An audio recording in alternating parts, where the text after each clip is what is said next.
আলম কিন্তু রিয়ামনির কাছে ধরা আছে। এই কথাটা কে বলছে? এই কথাটা বলছে রিয়ামনি স্বয়ং নিজ। কিছুদিন আগে তাদের ভিতরে যে ঘটনাগুলো ঘটতেছে আর যেগুলো আমরা দেখতেছি, আসলে পাবলিক বুঝে গেছে এরা কি চাচ্ছে আর কি করতেছে। তো পাবলিক কি বুঝতে পারছে?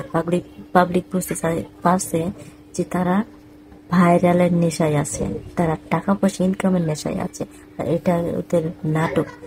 তো এই যে হিরো আলম আর রিয়া মনিক কিছুদিন ধরে যে নাটকগুলো চলতেছে, এগুলো কিন্তু আমরা সবাই দেখতেছি। হিরো আলমকে কিছুদিন আগে তাকে আক্রমণ করা হয় এবং তাকে বেধড় ধরে পিটানো হয়, তাকে পিটায় কিন্তু হাসপাতালে পাঠানো হয়। কিন্তু রিয়ামণি তার কাছে ছিল না। এই যে হিরো আলমকে যে পিটায় হাসপাতালে পাঠাইছে, রিয়ামণি কেমনে জানলো যে তাকে কোন জায়গায় নেওয়া হয়েছে, কে কে পিটাইছে, কিভাবে পিটাইছে, সে ডিটেলস সবকিছু জানাই দিচ্ছে এবং সবাইকে বোঝাচ্ছে যে তার ব্যথায় সে ব্যথিত এবং সে রিয়ামণি হিরো আলমকে ছাড়া বাঁচতে পারবে না। রিয়ামণি কিভাবে জানলো যে এইখানে পিটাইছে, ওইখানে এই করছে ওই করছে, কজন পিটাইছে কজন কি করছে, কিভাবে জানে?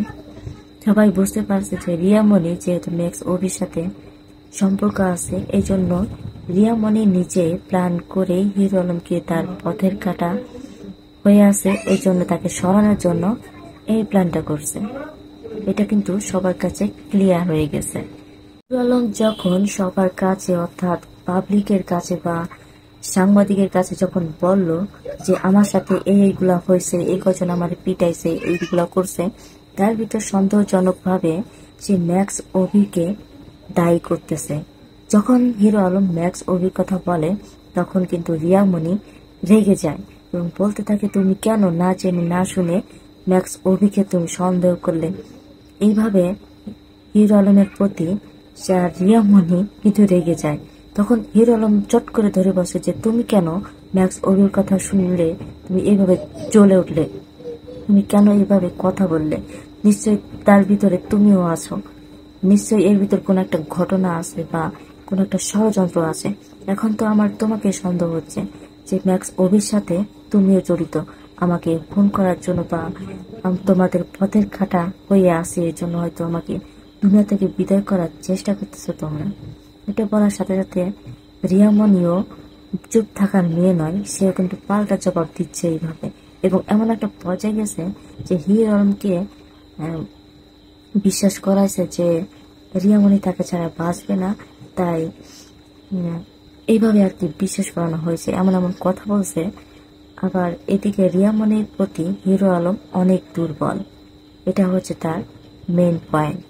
এখন দেখতেছি ম্যাক্স অভি আর রিয়ামণি দুজন মিলে একসাথে হিরো আলমের নামে কিছু কিছু তথ্য দিচ্ছে। ম্যাক্স অভি আছে সাথে, এবং দুদিন আগে বা একদিন আগে রিয়ামণি লাইভে এসে কান্নাকাটি করতেছে যে হিরো আলম তার সাথে অনেক অত্যাচার করে, অনেক খারাপ ব্যবহার করে, অনেক দুর্ব্যবহার করে। কিন্তু অথচ অনেকদিন তারা একসাথে কাজ করছে ও সোশ্যাল মিডিয়াতে, যতদিন না অভির সাথে তার দেখা হয়েছে, কথা হয়েছে বা একসাথে থাকছে। এখন ম্যাক্স অভি আর রিয়ামণি দুজন মিলে লাইভে এসে বা সাংবাদিকের কাছে এসে হিরো আলমের নামে নানানভাবে তথ্য দিচ্ছে, নানানভাবে পচাচ্ছে, নানানভাবে কথা বলা হচ্ছে।